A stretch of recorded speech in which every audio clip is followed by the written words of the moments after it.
At Makula Primary School, joy was spreading like wildfire in dry grassland. The long-awaited school trip vehicle had finally rolled into the compound just after dawn.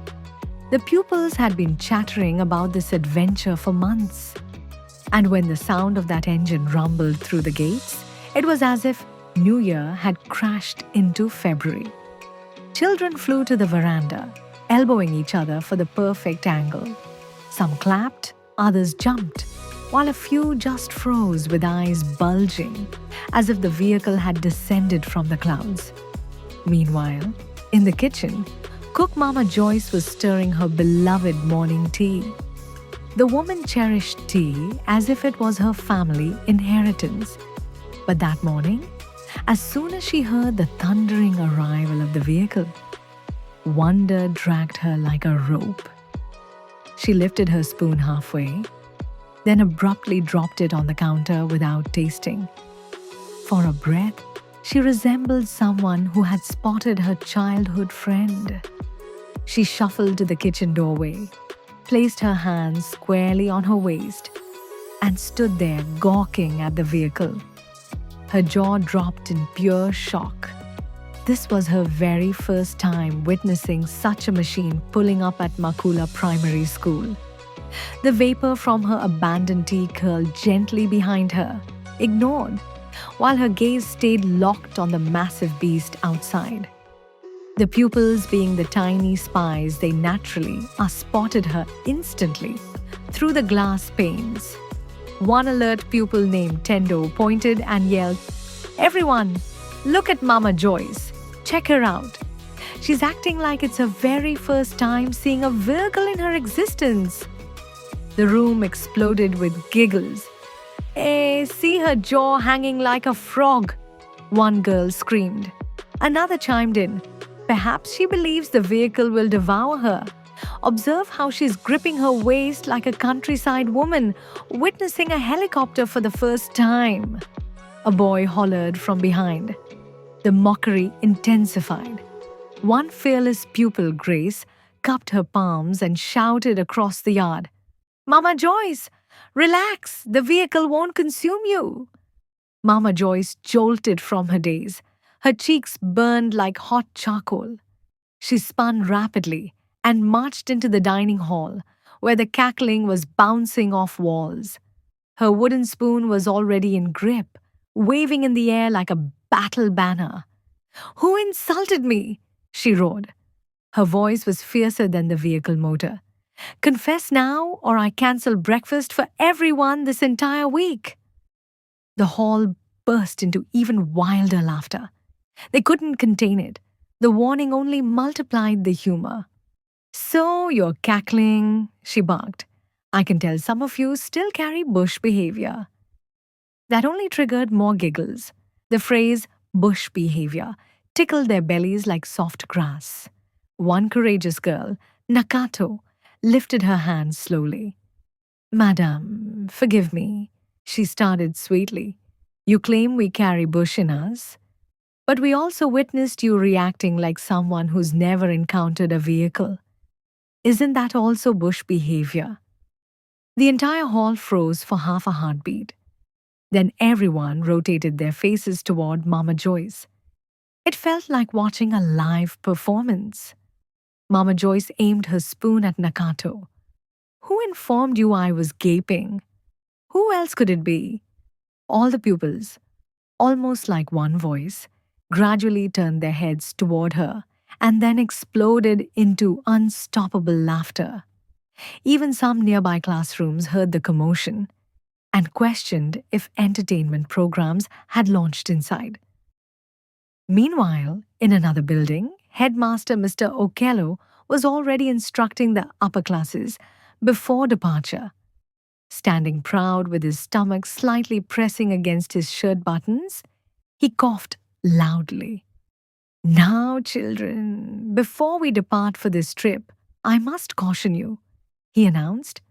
His manner was firm, but the pupils understood he always delivered warnings with humor. "Number 1, When the vehicle begins rolling, I refuse to witness anyone standing in the passage pretending to be a rooster hunting for breeze. If I catch you upright, I will halt the vehicle and instruct the driver to abandon you beside the highway, and you can begin a walking expedition back to your homes. The pupils chuckled. Number two, no sticking your skulls outside the openings.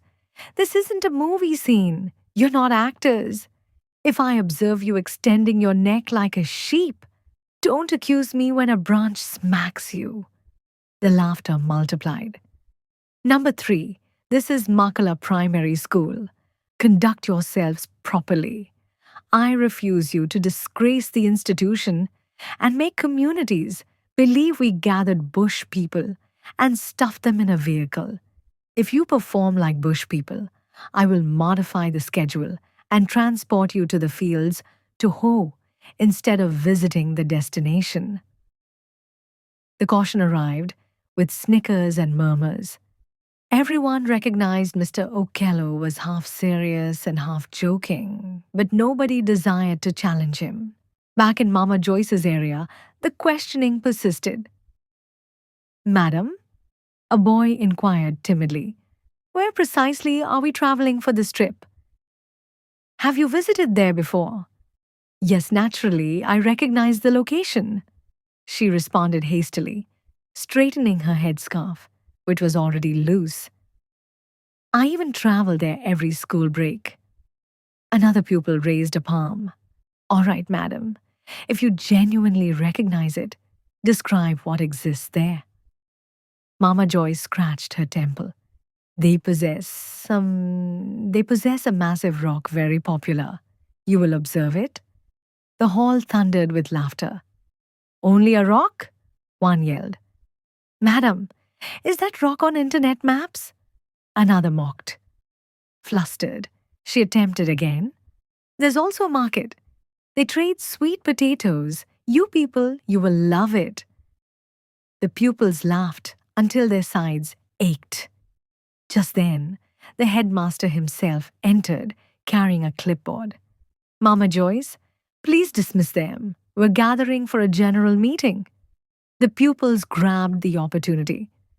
Sir, Headmaster, is it accurate that where we're traveling only contains a rock and sweet potatoes? Mama Joyce's eyes enlarged. She realized they were about to embarrass her. Without speaking, she snatched her spoon, tucked it beneath her arm, and swiftly exited, pretending to be extremely occupied. The pupils whispered behind her. At the meeting, Mr. Okello coughed again. Now listen attentively. The following pupils are not traveling for the trip. The whole school fell silent. Number 1. Those day scholars who declined to comb yesterday. You believe we shall transport messy children in our clean vehicle? Not this morning. The boys burst into laughter and gestured at some girls who concealed their faces in embarrassment. Number 2. Anyone who has ever stolen chalk from classrooms. You thieves will stay here. You believe resources are unlimited. The laughter grew louder. One bold boy shouted, Sir, what about the boys who don't wash socks? The whole assembly trembled with laughter again. Even the teachers grinned quietly. Finally, Mama Joyce raised her palm. Sir, what about me? Am I also traveling? The pupils detonated into laughter so thunderously that even the vehicle driver outside questioned what was occurring. Mr. Okello gestured his hand. Don't stress, Mama Joyce. You're traveling, but kindly don't embarrass us on the road. The journey finally commenced. The vehicle engine growled and cheers filled the atmosphere. But barely 5 minutes into the ride, Mama Joyce was standing in the corridor, attempting to view the passing fields. Madam! One pupil shouted. Headmaster declared, No standing, but somebody is standing. Who? Mr. Okello inquired from the front position. The pupil grinned and replied indirectly. The one who enjoys gawking at vehicles. The vehicle went crazy with laughter. Mama Joyce rapidly sat down, pretending she had simply been stretching. The remainder of the ride was packed with entertainment. Pupils singing, some joking that the tall towers in town resembled vehicles stacked on each other. A cluster of rural pupils got separated at the trip location, claiming they were pursuing the aroma of roasted cassava. When they were eventually discovered, even the teachers couldn't suppress their laughter. But the most hilarious moment arrived on the homeward journey. The driver, understanding they were delayed, accelerated. The vehicle rocked from edge to edge, and pupils shrieked as if they were in an amusement park. Amid the chaos, they still cracked jokes about Mama Joyce. Madame, grip the vehicle with your waist, someone yelled. Don't open your jaw too wide or the breeze will lift us, another teased. Inside the vehicle, the noise was overwhelming. Songs erupted from the rear row with boys tapping on the metal panels as if they were in a recording booth. A cluster of girls whispered in the center, teasing the boys who had screamed the hardest when the driver overtook a truck. Bags of treats passed from palm to palm. Someone possessed roasted peanuts wrapped in old paper. Someone else possessed fried dough rolled like scrolls. The scent of sweets, juice, and soil mixed in the atmosphere until the whole vehicle smelled like a moving marketplace. As expected, the focus of attention was Mama Joyce. She sat rigidly like an honored visitor, attempting to recover her reputation. Sadly for her, reputation had vanished in the morning when she stood at the kitchen door with her jaw dropped at the vehicle. The pupils had not forgotten, and now every remark somehow transformed into a joke about her. Mama Joyce, are you still observing vehicles stacked on each other? One cheeky girl questioned. Another leaned closer with a smirk. Madam, that sweet potato market you mentioned, does it wave at visitors or does it salute? The whole vehicle erupted. Joyce adjusted her collar and coughed. You children disrespect adults, she muttered. Tomorrow you will sweep classrooms until your arms admit their errors. This threat only fueled the flames. A boy at the rear stood and cupped his palms like a loudspeaker. Attention! Attention! Our trip guide, Madam Sweet Potato, will now explain why tall towers pretend to be vehicles. The laughter doubled, and even the driver chuckled until the vehicle swayed slightly. Headmaster Mr. Okello stood and clapped his palms sharply. Enough! If you desire to laugh, laugh at your own noses, not your elder. The vehicle went quiet for 2 heartbeats. Then a brave girl whispered just audibly enough. But even Headmaster is laughing internally. The silence shattered like glass. Mr. Okello covered his mouth, but his shoulders revealed him. To occupy them, Mr. Okello decided to fill their mouths with singing. Fine, sing a melody we can all accept, not these remixes that sound like donkeys. They attempted the school anthem, but switched after 2 verses to a call and response chant about posho and beans. A boy improvised. Posho in the sunrise, beans in the moonlight. And another responded, Headmaster observing, don't grab double portions. Even Mr. Okello snapped his fingers once before, pretending he hadn't. 2 girls created a pretend radio broadcast with a plastic container as microphone. Good afternoon, listeners. This is Vehicle FM, the only station that travels with you, one declared.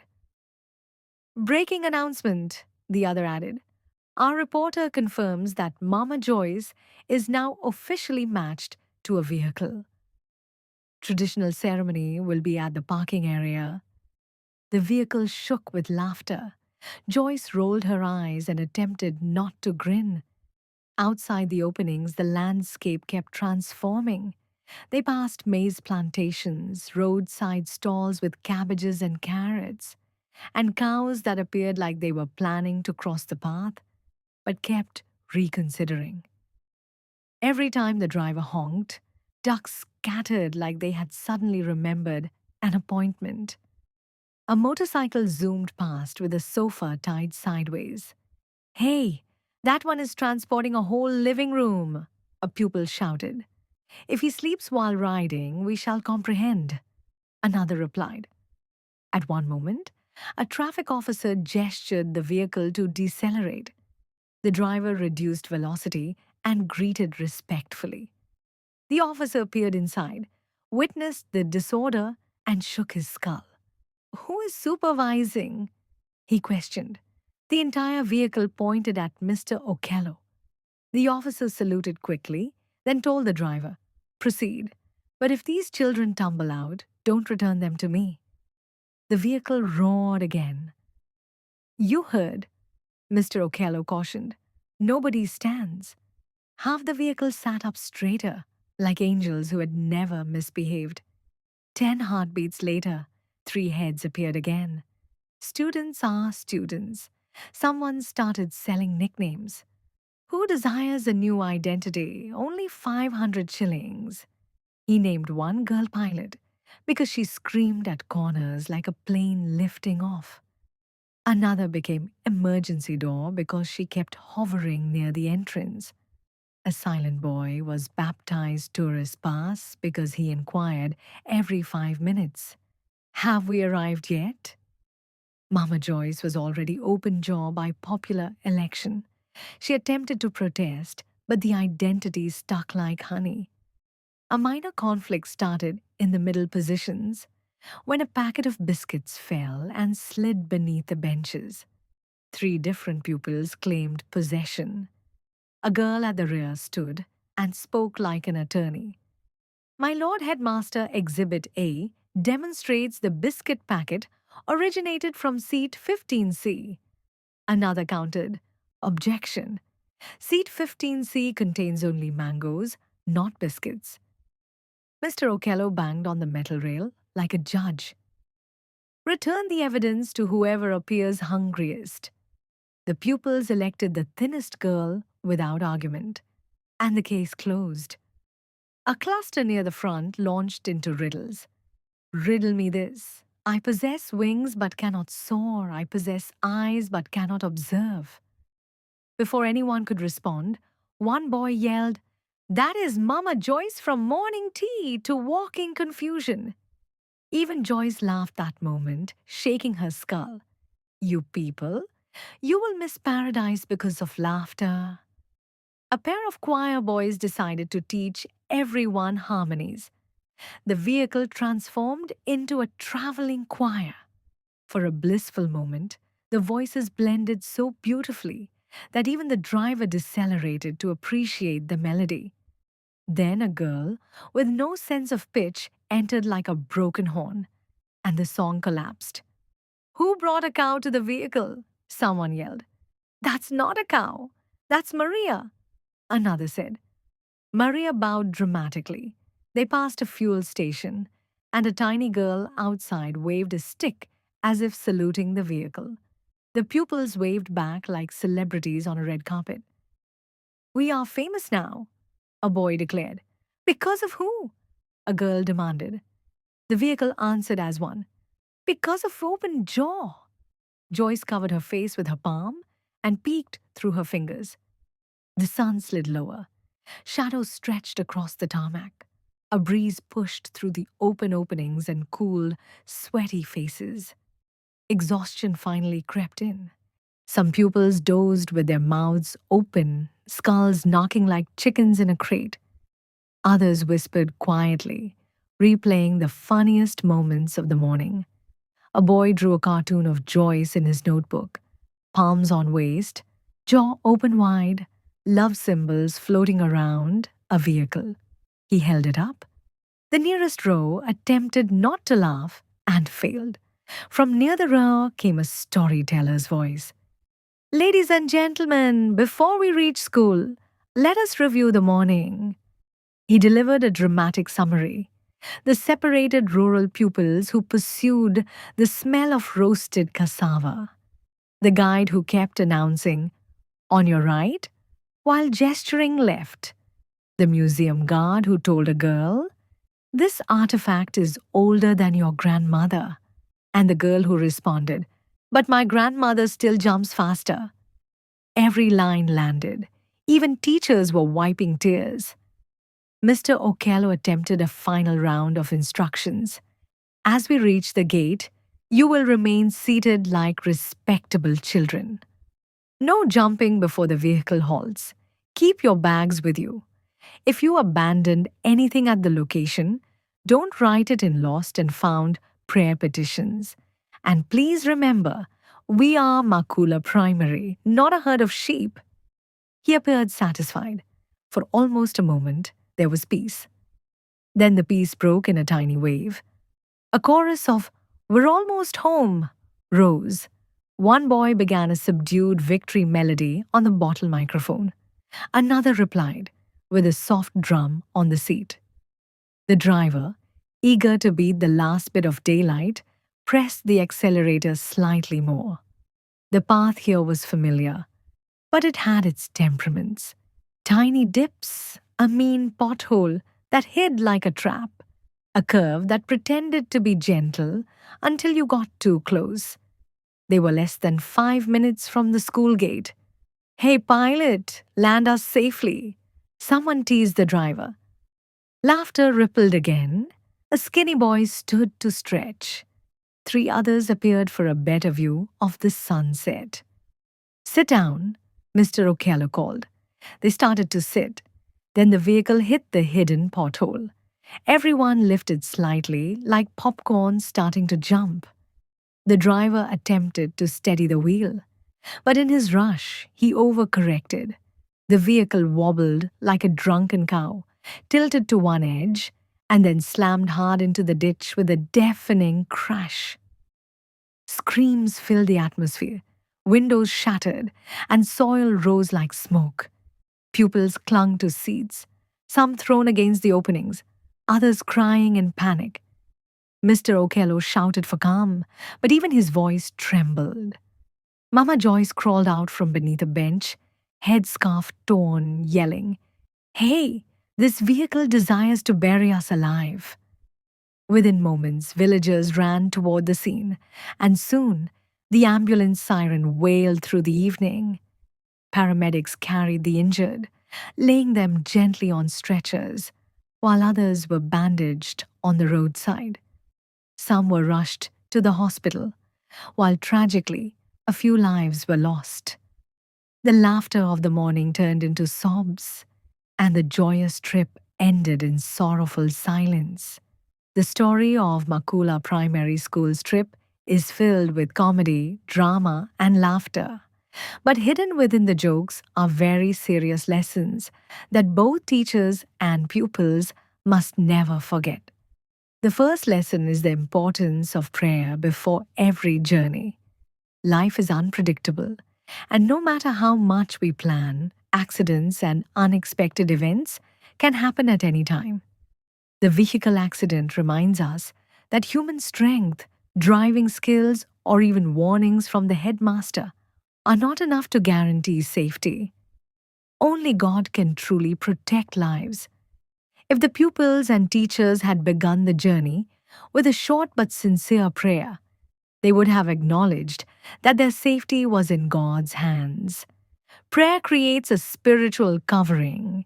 It calms fears, builds unity, and gives everyone the confidence to travel with peace of mind. It also reminds both young and old that they are accountable to God in every step they take. Teachers must encourage learners to start every trip, lesson, or even daily routine with prayer because it invites God's hand of protection and blessing into their activities. The second lesson is about discipline and responsibility during school activities. The accident happened partly because the pupils were making noise, standing and distracting the driver, while the driver himself was speeding. Teachers must take responsibility to guide and model discipline, while pupils must understand that rules are meant for their own safety. Respecting instructions like remain seated or don't put your head out of the opening may sound simple, but they can be the difference between life and death. So don't forget to like, share this video, and most important thing, subscribe to this amazing channel. After watching this video, don't forget to like, share, and subscribe to this channel. Subscribe!